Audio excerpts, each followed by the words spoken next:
Hi, today I'm ready for your Redmi Note 10 Lite and I'll show you how to install iPhone keyboard on this device.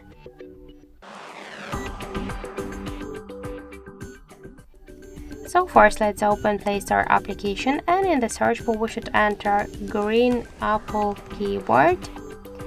And now we should get this application, that's why tap to install and wait a couple of seconds while this application will download in and then installing on your device.